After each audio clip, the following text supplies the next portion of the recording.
अस्सलाम वालेकुम नाजरीन, मैं हूं आपका मेज़बान और आप देख रहे हैं पल्स ऑफ द टाइम, जहां हम तारीख के उन दिनों को जिंदा करते हैं जिन्होंने दुनिया के रुख बदल दिए। आज है 26 अक्टूबर, एक ऐसा दिन जब एक छोटे से यूरोपीय मुल्क ने दुनिया को ये सबक दिया कि बंदूकों से ज्यादा ताकतवर हथियार गैर जानिबदारी होती है। ये कहानी है ऑस्ट्रिया की, जो कभी सल्तनत हाबोसबर्ग का दिल था, फिर दो आलमी जंगों की तबाही में गुम हो गया और आखिरकार 1955 में अपने लिए अमन और खुद मुख्तारी की नई सुबह ले आया। दूसरी जंग अजीम के बाद यूरोप के नक्शे पर तबाही के सिवा कुछ न था। जर्मनी तकसीम हो चुका था, मशरकी हिस्सा सोवियत यूनियन के कंट्रोल में, जबकि मगरबी हिस्सा अमेरिका और उसके इत्तेहादियों के पास। ऑस्ट्रिया भी कुछ मुख्तलिफ ना था। 1945 में इत्तेहादी फौज ने इसे आजाद तो कराया, मगर आजादी अधूरी थी। मुल्क को 4 हिस्सों में बांट दिया गया, एक हिस्सा अमेरिका के जेर इंतजाम, दूसरा बरतानिया के, तीसरा फ्रांस के, चौथा सोवियत यूनियन के पास वियना, जो कभी मौसीकी, आर्ट और फलसफे का मरकज था। अब गैर मुल्की फौजी चेक पोस्टें, खारदार तारों और खौफ के साए में दुनिया दबा हुआ था। लोगों को डर था कि कहीं ऑस्ट्रिया भी जर्मनी की तरह दो हिस्सों में ना बट जाए, एक मगरबी एक मशरक, दो नजरियात, दो दुनियावी ताकतें और बीच में एक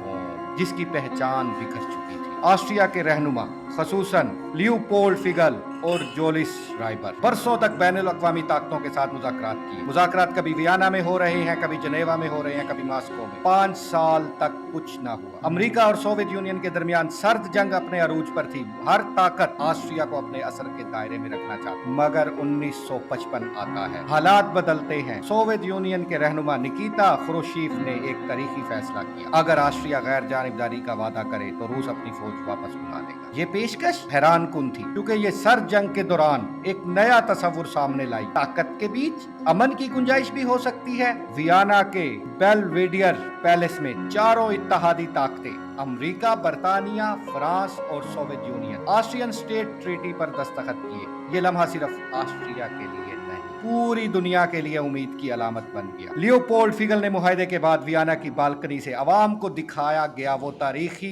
कागज उठाया और कहा, ऑस्ट्रिया आजाद है। ये अल्फाज घंटी की तरह पूरी वियना की गलियों में गूंज गए। लोग सड़कों पर निकल आए, झंडे लहराए गए और आंखों में बरसों बाद मुस्कुराहट और सुकून लगा। 14 मई के मुआहदे के बाद आखिरी गैर मुल्की फौज 25 अक्टूबर को वापस गई और अगले दिन 26 अक्टूबर 1955 आता है। ऑस्ट्रिया की पार्लियामेंट ने ऐलान किया, मुल्क हमेशा के लिए गैर जानिबदार रहेगा, न नेटो का हिस्सा, न वारसा पैक्ट का, बल्कि एक आजाद, खुद मुख्तार और अमन पसंद रियासत। उसी दिन से ये तारीख यानी 26 अक्टूबर ऑस्ट्रिया का यौम आजादी और कौमी दिन बन गया। आज भी हर साल वियना की सड़कों पर फौजी परेड नहीं बल्कि अमन के मुजाहरे होते हैं। तलबा, असातिज़ा, आम शहरी अपने हाथों में सफेद झंडे लेकर गैर जानिबदारी का पैगाम देते हैं। ऑस्ट्रिया की गैर जानिबदारी सिर्फ उसके आईन का हिस्सा नहीं, ये उसकी शनाख्त बन गई। इसी गैर जानिबदारी की बदौलत ऑस्ट्रिया आज अक़वाम मुत्तहिदा के बड़े इदारों OPEC, international atomic agency IAEA का